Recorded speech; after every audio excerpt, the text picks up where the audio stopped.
going to play it because you've been working on some new music. It seems like everybody has been doing that. Yes, that's true. With pandemic time. But what do you have for us? Am I playing one for you or yes? You got the guitar. You tell us. You could do a medley of all the songs on the new album. I think. What do you want to do? 2 live songs? Sure. Okay. Does that work? So yeah, I just wanted to.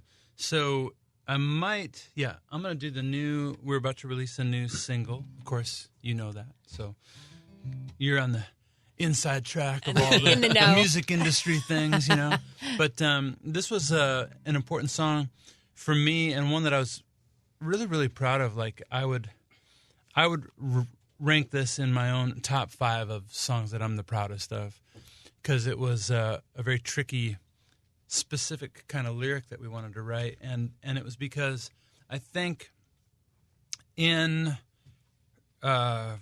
American Christendom, a message that our ear is kind of trained to hear is, hey, if you are broken or imperfect, God's going to use you in spite of your brokenness and imperfection.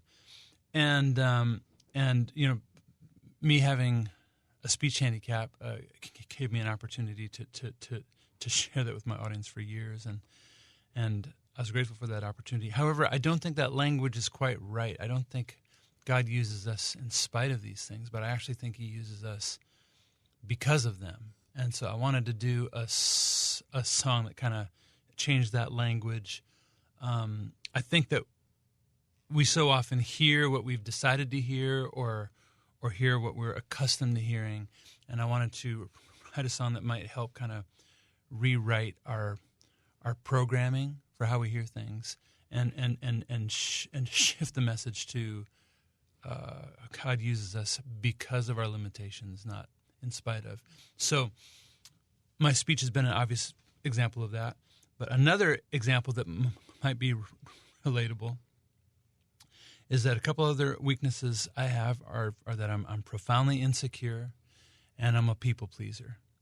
And these are 2 things that I've hated about myself for as long as I can remember, and I've tried to exorcise them from my life.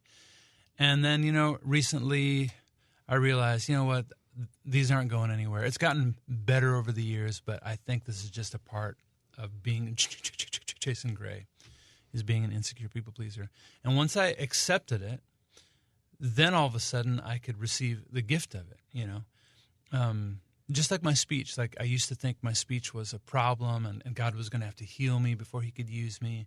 And once I just accepted that, oh, you know what, I have this speech issue, then all of a sudden it could be a gift. And I began to experience how my weakness gave my audience permission to have weakness as well. Okay, so anyway, being an insecure people pleaser, here's what I want to say to people.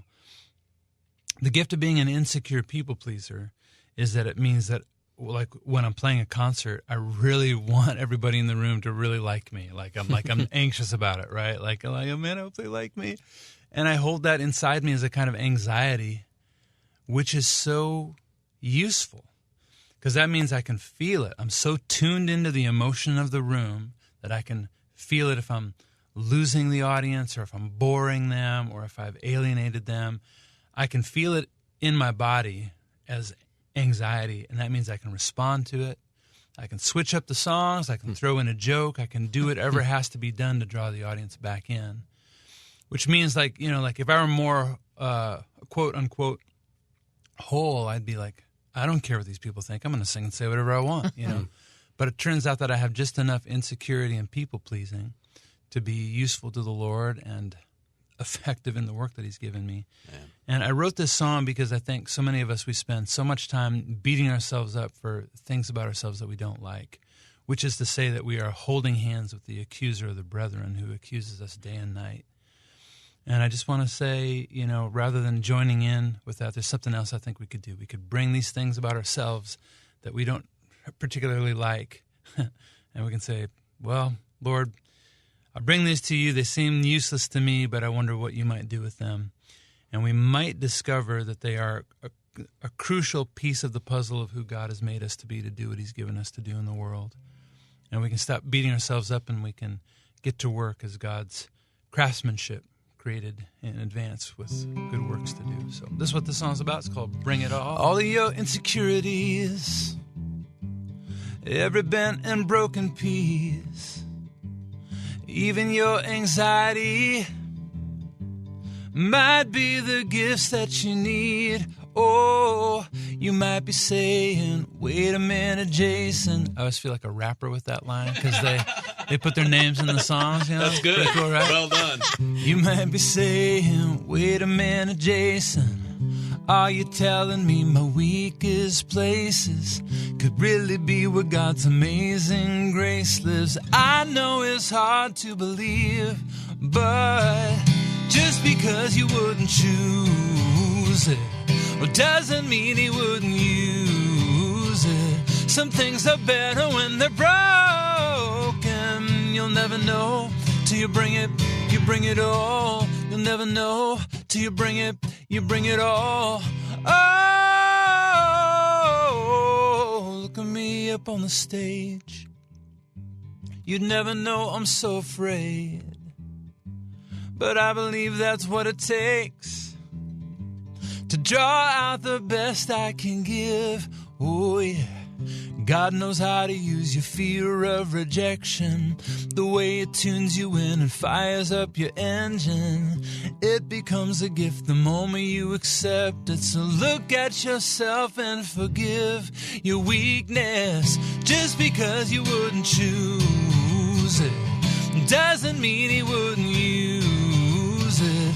Some things are better when they're broken. You'll never know till you bring it all.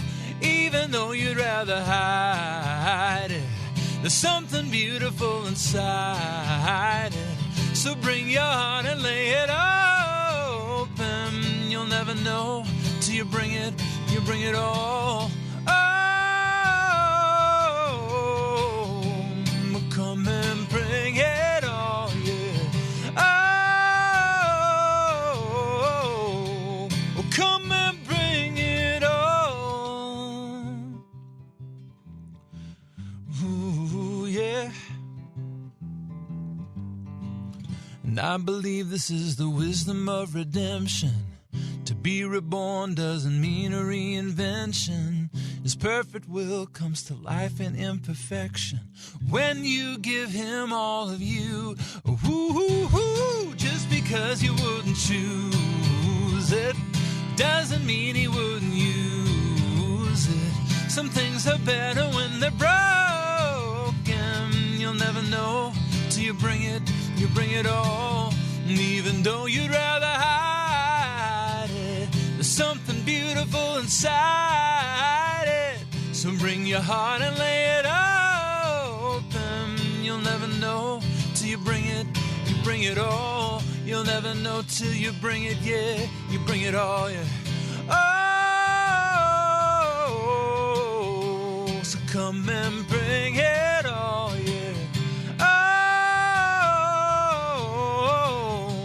Oh, come and bring it all. Bring it all, yeah. Bring it all, bring it all. Bring it all, bring it all.